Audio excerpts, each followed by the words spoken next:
अस्सलाम वालेकुम to all of you. आज हम और एक टॉपिक यहाँ पे डिस्कस करेंगे। इससे पहले हमने डिस्कस किया था Newton's corpuscular theory of light, लेकिन उस थ्योरी के कुछ ड्रॉबैक्स आए जो हमने कल देखा है कि ये जो न्यूटन्स कॉर्पस्कुलर थ्योरी थी, इसने बहुत सारी चीज़ों को एक्सप्लेन नहीं किया। He was unable to explain some important phenomenas related to light, जिसमें हमने देखा है एक तो इसने partial reflection and partial refraction of light को एक्सप्लेन नहीं किया। जब लाइट फॉल होती है एक transparent medium like glass and water, तो वहां पे partial reflection and partial refraction होती है। तो इस चीज को एक्सप्लेन नहीं किया सर आइजैक न्यूटन ने। और some optical phenomena like interference of light को इसने एक्सप्लेन नहीं किया। डिफ्रैक्शन को भी इसने एक्सप्लेन नहीं किया और पोलराइजेशन ऑफ लाइट को भी इसने एक्सप्लेन नहीं किया। तो इसके बाद एक साइंटिस्ट आया जो कि एक डच साइंटिस्ट था। डच साइंटिस्ट आया इन ईयर 1678 में। 1678 में एक डच साइंटिस्ट आया जिसका नाम था क्रिश्चियन हाइजीन। हाइजीन इसका नाम था, हाइजीन। ये हाइजीन डच का रहने वाला था। तो इसने एक कंसेप्ट दिया रिगार्डिंग लाइट। इसने बोला जो लाइट है ये बेसिकली ट्रैवल करती है इन द फॉर्म ऑफ वेव। ये इसका कंसेप्ट था। तो इस थ्योरी का नाम पड़ा hygienes wave theory of light. इस थ्योरी का नाम क्या पड़ा? Hygienes wave theory of light. Theory of light, या इसको हम एक फेमस नाम से जानते हैं, दैट इज कॉल्ड, इसको हम बोलते हैं हाइजीन्स प्रिंसिपल। हाइजीन्स प्रिंसिपल, इसको हाइजीन्स प्रिंसिपल के नाम से भी जाना जाता है। तो हाइजीन ने जो कंसेप्ट दिया रिगार्डिंग लाइट, उसमें पहला पॉइंट था that light travels in a medium in the form of wave. जो लाइट है, light travels in a medium, in a medium in the form of wave, in the form of wave. ये इसका पहला point था regarding this theory. यानी regarding this theory इसने बोला जो लाइट है, लाइट ट्रेवल करती है in a medium in the form of wave. In other words हम बोलेंगे जो हाइजीन का कंसेप्ट था that was wave nature concept, that was wave nature concept. दूसरा इंपॉर्टेंट पॉइंट जो हाइजीन ने बोला, इसने बोला द लाइट ट्रेवल्स, जो लाइट ट्रेवल करती है, या वी कैन से दैट जो वेव है, जो वेव है, wave travels in all directions, travels in all directions, wave travels in all directions with the speed or velocity of light, velocity of light। यानी wave travel करती है एक medium में in all directions with the velocity और speed of light. तीसरा important point इसने बोला हाइशी ने, जो एक लाइट में कलर्स होते हैं, 7 कलर्स, दैट इज विप गायर।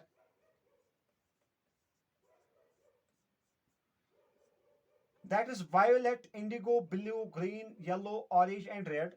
इन कलर्स के पास अलग अलग वेव लेंथ होती है, दैट इज लैम्डा। जो 7 कलर्स प्रेजेंट होते हैं लाइट में, एज पर हाइजीन इन 7 कलर्स के पास अलग अलग वेव लेंथ है। मतलब अगर हम देखेंगे जो रेड है इसके पास सबसे ज्यादा वेवलेंथ है, एज कंपेयर टू अगर हम वायलेट को देखेंगे इसके पास सम से कम वेवलेंथ है। तो the colours that are present in light have different wavelength. और एक चीज इसने बोली है हाइजीन ने, जो स्पीड ऑफ लाइट होती है, स्पीड ऑफ वेव और लाइट, वो डिपेंड करती है सी, इसने एक इक्वेशन दी है, speed of light is given by under root of elasticity divide by density. As per Huygens जो स्पीड होती है एक लाइट की, that is given by elasticity divide by density. उस टाइम इसने बोला जो लाइट है ये एक लॉन्गिट्यूडनल मैकेनिकल वेव है, longitudinal mechanical wave, mechanical wave as per hygiene. Hygiene ने बोला जो लाइट है ये बेसिकली क्या है, longitudinal mechanical wave. Longitudinal mechanical wave वो वेव होती है जिसमें transfer of energy and displacement of particles of a medium एक ही डायरेक्शन में होता है। और ये वेव वो वेव होती है जिसको मीडियम की जरूरत पड़ती है। मैकेनिकल वेव हम उस वेव को बोलते हैं जिसको मीडियम की जरूरत पड़ती है फॉर इट्स प्रोपेगेशन। और टर्म वेव हम किसको बोलते हैं, वेव हम सिंपली को बोलते हैं जब एक मीडियम के पार्टिकल्स डिस्टर्ब हो जाएंगे, यानी disturbance of particles of medium is called a wave. यहां पे मैं लिखूंगा disturbance of particles, disturbance of particles of medium, particles of medium. Disturbance of particles of medium को क्या हम बोलते हैं, वेव बोलते हैं। और एज पर हाइजीन, हाइजीन के मुताबिक जो उस टाइम मीडियम था दैट इज वाज इथर। इसने बोला जो ये मैटर एंड स्पेस है it is filled with a material called ether. इसके मुताबिक जो मीडियम है दैट इज इथर, इसको हम यहां बोलते हैं ल्यूमिनिफेरस इथर, ल्यूमिनिफेरस इथर। इसके मुताबिक जो एक मीडियम है जो एग्जिस्ट होता है दैट्स कॉल्ड ल्यूमिनिफेरस इथर। और ये इथर वेरी डाइल्यूट है, very dilute, very dilute. Dilute का मतलब, वेरी डाइल्यूट का मतलब इसके पास बहुत सी कम डेंसिटी है। And highly elastic, highly elastic, यानी एज पर हाइजीन जो मीडियम एग्जिस्ट हो रहा है दैट इज कॉल्ड इथर, और इसको हम क्या बोलते हैं, ल्यूमिनिफेरस इथर। ये जो इथर है ये वो मटेरियल है जो वेरी डाइल्यूट है लेकिन इसके पास हाईली इलास्टिसिटी है। जब इलास्टिसिटी का वैल्यू ज्यादा होगा एज कंपेयर टू डेंसिटी, इसका मतलब सी का वैल्यू, स्पीड ऑफ लाइट का वैल्यू भी ज्यादा होगा। जितना ई का वैल्यू ज्यादा होगा उतना स्पीड ऑफ लाइट का वैल्यू भी ज्यादा होगा। तो ये जो इथर है, इथर इज वेरी डाइल्यूट, इसके पास लो डेंसिटी है बट हाईली इलास्टिक। ये इसके पॉइंटर्स थे, किसके, हाइजीन के। लेकिन हाइजीन ने एक इंपॉर्टेंट कंसेप्ट दिया that is called wave front. ये वेव फ्रंट क्या होता है इसको मैं यहां पे डिफाइन करूंगा पहले। वेव फ्रंट हम बोलते हैं the locus of all those points oblique particles of a medium, the locus of all those particles of a medium which are vibrating, which are vibrating in same phase is called a wave front, is called, इसको हम बोलते हैं wave front, constant phase जिसमें होगा wave front. यानी as per Huygens the locus of all those particles of a medium or pointers of a medium which are vibrating in same phase or constant phase is called a wave front. इसको मैं आपको समझाने की कोशिश करूंगा यहां पे। Can look here that, इसका मतलब क्या है।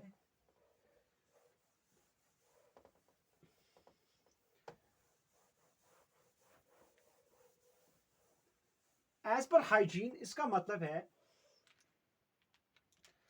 अगर एक हम पॉइंट सोर्स लेंगे, पॉइंट सोर्स ऑफ लाइट, यहां पे फॉर एग्जांपल एक पॉइंट सोर्स ऑफ लाइट है,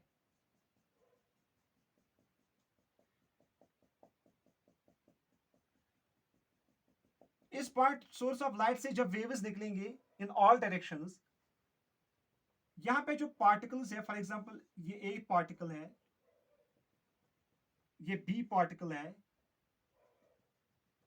ये सी पार्टिकल है, this is D particle, E,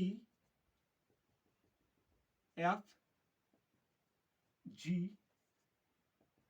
for example H, I. यानी जब एक पॉइंट सोर्स से यूनिफॉर्मली वेव्स निकलते हैं, ये जो पार्टिकल्स हैं इस मीडियम के, ये इक्वली डिस्टर्ब होते हैं। इसका क्या मतलब है, जो ए पार्टिकल इस पॉइंट से इस पॉइंट तक गया, फॉर एग्जांपल इसने एक्स डिस्प्लेसमेंट किया, जो ये पार्टिकल इस पॉइंट से इस पॉइंट तक गया, इसने भी एक्स ही डिस्प्लेसमेंट किया होगा, क्योंकि ये सारे जो डिस्टेंसेस है ये क्या है, सेम है। ये भी एक्स डिस्प्लेसमेंट करेगा, ये भी x x x x x and x. यानी जो पॉइंट सोर्स होता है, जब इससे वेव्स निकलते हैं तो ये वेव्स पार्टिकल्स को इक्वली डिस्टर्ब करते हैं with a constant phase difference. इसमें कोई फेज डिफरेंस नहीं होती है, with a constant phase. Phase का मतलब आपको पता ही होगा, क्योंकि जो जनरल इक्वेशन होती है वेव की, वो हम रिप्रेजेंट करते हैं y is equal to a sine omega t plus k x, y t is time and x is displacement of particle. तो जो ये डिस्प्लेसमेंट ऑफ पार्टिकल होगा एक पॉइंट सोर्स से, ये इक्वल होगा, क्या होगा, इक्वल। और जो वेव फ्रंट होगा, वेव फ्रंट का मतलब है लोकस, इसको हम वेव फ्रंट बोलेंगे। यानी locus of all those points of a medium which are vibrating in same phase. जो मैंने ये लाइन बनाई है, एक सर्कुलर लाइन बनाई है, इस सर्कुलर लाइन को हम बोलेंगे वेव फ्रंट। यानी locus of all those points are particles of a medium which are vibrating in same phase. ये सेम फेज में वाइब्रेट कर रहे हैं। जितना ये पार्टिकल बी अपनी पोजीशन चेंज करता है, उतना ही ये पार्टिकल एच भी करता है, ए भी करता है, आई भी करता है। यानी locus of all those points of a medium which are vibrating in same phase, इसी को हम क्या बोलते हैं, वेव फ्रंट बोलते हैं। क्या बोलते हैं, वेव फ्रंट बोलते हैं। ये एक इसका कंसेप्ट था। और एक पॉइंट इसने बोला, जो एनर्जी ट्रांसफर होती है एक वेव में, ये हमेशा क्या होती है, perpendicular to the wave front. जो एनर्जी ट्रांसफर होती है एक वेव में in for spherical wave front, ये जो एनर्जी ट्रांसफर होता है ये हमेशा होता है perpendicular to the wave front, जिसको हम रे भी बोलते हैं। That is perpendicular to the wave front. यानी the transfer of energy during the wave is always perpendicular to the wave front. ये भी इसका कंसेप्ट था, किसका, हाइजीन का। और एक चीज इसने बोली है, जो अभी प्राइमरी वेव फ्रंट बना, primary wave front for example A dash, B dash, C dash और डी डैश, और we can say that F dash. ये जो प्राइमरी वेव फ्रंट बना, ये प्राइमरी वेव फ्रंट अब रेस्पॉन्सिबल होगा सेकंड डिस्टर्बेंस के लिए। For example B double dash, C double dash, D double dash, A double dash. यानी जो प्राइमरी वेव फ्रंट बना, ये अब रेस्पॉन्सिबल होगा एक फ्रेश वेव फ्रंट के लिए, जिसको हम बोलते हैं सेकेंडरी वेवलेट्स। यानी अब ये पार्टिकल दूसरे पार्टिकल को डिस्टर्ब इक्वली करेगा, as a result of which अगर इनका लोकस हम जमा करेंगे इनका लोकस अगर हम कलेक्ट करेंगे, इसका मतलब है इन लोकस को जब फिर से हम कलेक्ट करेंगे, ये बन जाएगा सेकेंडरी वेवलेट। सेकेंडरी वेवलेट इसको हम बोलेंगे, वेवलेट। यानी सेकेंडरी वेवलेट क्या है? सेकेंडरी वेवलेट बेसिकली है जो प्राइमरी वेव फ्रंट बना, इसकी वजह से जो नई डिस्टर्बेंस हो गई, तो उसका जब लोकस हम कलेक्ट करेंगे, इसको हम बोलते हैं सेकेंडरी वेवलेट। इसको हम बोलेंगे प्राइमरी वेव फ्रंट। ये बन गया सेकेंडरी वेवलेट। क्या बन गया? Secondary wavelet. लेकिन इसके लिए कौन रेस्पॉन्सिबल है? Primary wave front. Primary wave front की वजह से ये बना कौन? Secondary wavelet. और जो इस पॉइंट सोर्स से जो वेव्स निकलते हैं, अगर हम देखेंगे वेव को हम ऐसे रिप्रेजेंट करते हैं, ये वेव है, इसको हम बोलते हैं maximum displacement of particles of a medium. इसको हम क्या बोलते हैं? Amplitude of wave. जो ये एम्पलीट्यूड ऑफ वेव है in case of point source, ये इंपॉर्टेंट है, amplitude of wave in case of point source is inversely related to 1/r। इसका मतलब है जितना हम दूर दूर जाएंगे, जितना ये वेव आगे आगे जाएगी, इसका जो एम्पलीट्यूड है वो धीरे धीरे गिरेगा। ग्राफिकली अगर हम देखने की कोशिश करेंगे आपको जो एक सोर्स लाइट के लिए, जो पॉइंट सोर्स के लिए जो एम्पलीट्यूड है वो कैसे वेरी होगा? वो वेरी होगा 1/r। इसका मतलब है पहले वेव मैक्सिमम एम्पलीट्यूड अटेन करेगी, फिर नीचे नीचे ये एम्पलीट्यूड गिरेगा। जितना जितना टाइम स्पेंड होगा उतना जो एम्पलीट्यूड है वेव का वो फॉल हो जाएगा। ऐसे में आपको समझाने की कोशिश करूंगा, जब हम कोई पत्थर एक स्प्रिंग में डालते हैं तो उस पत्थर की वजह से क्या होता है, अगर ये यहां पे फॉर एग्जांपल वाटर है, इसमें फॉर एग्जांपल ये एक पॉन्ड है, इस पॉन्ड में मैंने एक स्टोन डाली है। जब मैंने ये स्टोन डाली है इसमें, तो इस पॉन्ड में क्या बनने शुरू हो जाएंगे? वेव्स और वेव फ्रंट्स। ऐसे वेव्स बनने शुरू हो जाएंगे इसमें, इस पॉन्ड में। लेकिन टाइम के साथ साथ पहले जो एम्पलीट्यूड होगा वेव का वो ज्यादा होगा, फिर धीरे धीरे घटेगा घटेगा और फिर एक पॉइंट पे ही जीरो हो जाएगा, जिसमें वेव्स फिर खत्म हो जाएंगे। तो जो एम्पलीट्यूड होता है वो इनवर्सली रिलेटेड होता है 1/r for a point source. जो एम्पलीट्यूड है वो गिरेगा टाइम के साथ साथ। पहले ज्यादा एम्पलीट्यूड होगा, पहले पार्टिकल्स ज्यादा डिस्टर्ब होंगे मीडियम के, फिर नीचे जब टाइम स्पेंड हो जाएगा तो जो एम्पलीट्यूड है वो गिर रहा है, फॉल हो रहा है। As a result of which ये जो वेव्स है ये पहले ज्यादा क्रस्ट बनाएंगे, फिर कम क्रस्ट बनाएंगे, फिर उससे कम क्रस्ट बनाएंगे, और ट्रफस एंड क्रस्ट्स, इनकी जो जो ट्रफस एंड क्रस्ट्स की जो यहाँ पे एम्पलीट्यूड है वो फॉल हो जाएगा धीरे धीरे। एज अ रिजल्ट पहले अगर ये वेव ऐसे है, जब मैंने स्टोन डाली है तो मैक्सिमम एम्पलीट्यूड इसने अटेन किया, फिर ये धीरे धीरे घटेगा टाइम के साथ, क्योंकि एनर्जी कम हो जाएगी वेव की। जो इंटेंसिटी है वेव की वो वैरी होती है, I is inversely related to 1/r square. 1/r square के साथ इंटेंसिटी फॉल हो जाएगी, जो एम्पलीट्यूड है वो फॉल हो जाएगा 1/r के हिसाब से। ये इसका और एक पॉइंट है। इसके बाद अगर हम अब लाइन सोर्स ऑफ लाइट लेंगे, लाइन सोर्स के रिलेटेड वेव फ्रंट कैसा होगा?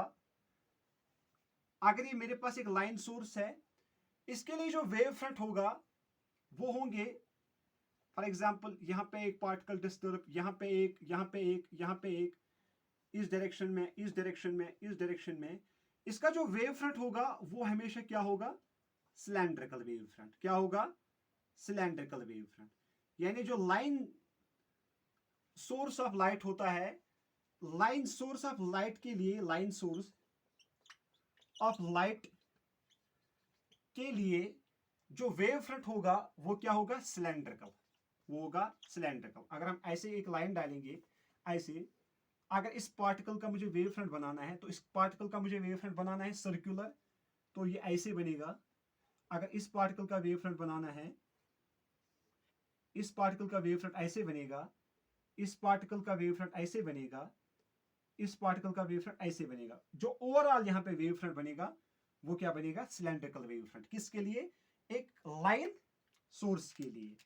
और जो लाइन सोर्स के लिए यहाँ पे इंटेंसिटी है वो वेरी हो जाएगी 1/r से, लेकिन जो एम्पलीट्यूड है वो वेरी हो जाएगा 1/√r in case of cylindrical wave front.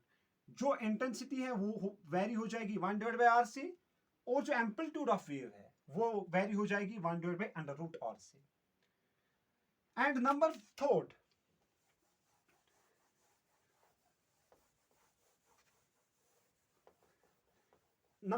Is अगर आप जो लाइट है ये अगर आप आ रही है इन्फिनिटी सोर्स से, फॉर एग्जांपल लाइट जो आ रही है इसको हम कंसीडर करते हैं पैरेलल। जो भी इन्फिनिटी सोर्स से लाइट आ रही है इसको हम क्या करते हैं, कंसीडर पैरेलल। इसके लिए जो वेव फ्रंट होगा वो होगा प्लेन वेव फ्रंट।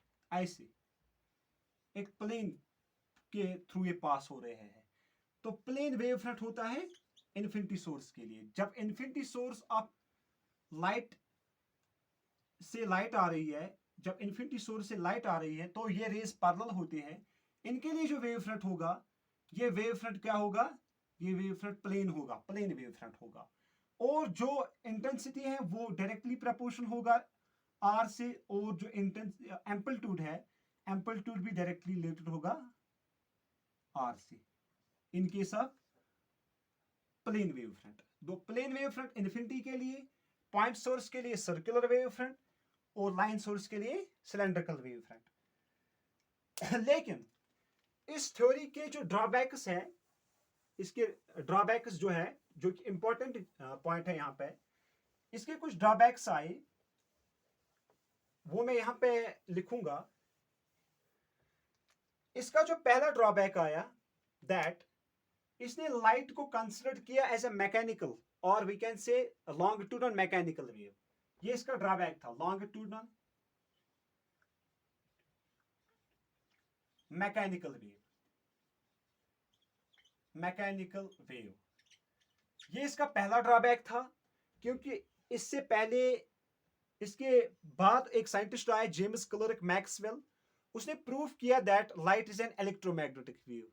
तो ये इसका पहला ड्रॉबैक बना, किसका, हाइजीनस थ्योरी का, दैट इसने कंसिडर किया था लाइट को as a mechanical wave, number second, जो ये हाइजीनिस थ्योरी थी, इसने एक्सप्लेन नहीं किया पोलराइजेशन फिनोमेना ऑफ लाइट को, क्योंकि पोलराइजेशन फिनोमेना इलेक्ट्रोमैग्नेटिक वेव का कैरेक्टर होता है। तो इसने इसको एक्सप्लेन नहीं किया, किसको, पोलराइजेशन ऑफ लाइट को। पोलराइजेशन ऑफ लाइट एक्सप्लेन नहीं हो पाई, किसकी थ्योरी से, हाइजीन की थ्योरी से। नंबर थर्ड, इसने एक्सप्लेन नहीं किया क्वांटम इफेक्ट को, क्वांटम इफेक्ट, इसको भी इसने एक्सप्लेन नहीं किया। इसके बाद इसने एक्सप्लेन नहीं किया फोटो इलेक्ट्रिक इफेक्ट, इस चीज को भी इसने एक्सप्लेन नहीं किया। यानी इसने बोला लॉन्गिट्यूडनल वेव है, पोलराइजेशन ऑफ लाइट को एक्सप्लेन नहीं कर पाया, क्योंकि जेम्स क्लर्क मैक्सवेल जब आया, इसने बोला लाइट एक इलेक्ट्रोमैग्नेटिक वेव है, तो इलेक्ट्रोमैग्नेटिक वेव का कैरेक्टर होता है पोलराइजेशन, और लॉन्गिट्यूडनल मैकेनिकल वेव में एज पर हाइजीन वो उसको एक्सप्लेन नहीं कर पाया। क्वांटम इफेक्ट को भी वो एक्सप्लेन नहीं कर पाया, और मिचेल्सन एक्सपेरिमेंट को भी ये एक्सप्लेन नहीं कर पाया। मिचेल्सन एक्सपेरिमेंट, क्योंकि इसने अपनी एक्सपेरिमेंट में मीडियम इथर के रिलेटेड कुछ नहीं बोला, जो कि बोला था हाइजीन इथर। इस इथर को कंसिडर नहीं किया मिचेल्सन एक्सपेरिमेंट ने। और जो फोटो इलेक्ट्रिक इफेक्ट है जो हेनरी हर्ट्ज ने दिया, वो इफेक्ट भी इसने एक्सप्लेन नहीं किया। ये थे ड्रॉबैक्स किसके, हाइजीनस वेव थ्योरी के। कौन कौन, पहला ड्रॉबैक इसने बोला लॉन्गिट्यूडनल मैकेनिकल वेव है लाइट। दूसरा, पोलराइजेशन ऑफ लाइट को ये एक्सप्लेन नहीं कर पाया। तीसरा, क्वांटम इफेक्ट को ये एक्सप्लेन नहीं कर पाया। Number fourth, photo electric effect को भी ये एक्सप्लेन नहीं कर पाया। तो इसके बाद और एक साइंटिस्ट आएगा जो हम कल देखेंगे, जिसका नाम है जेम्स मैक्स क्लर्क, उस क्लर्क के हिसाब से हम कल देखेंगे कि लाइट एक्चुअली है क्या। उसके हिसाब से हम कल देखेंगे how light is a electromagnetic wave. Thanks for joining.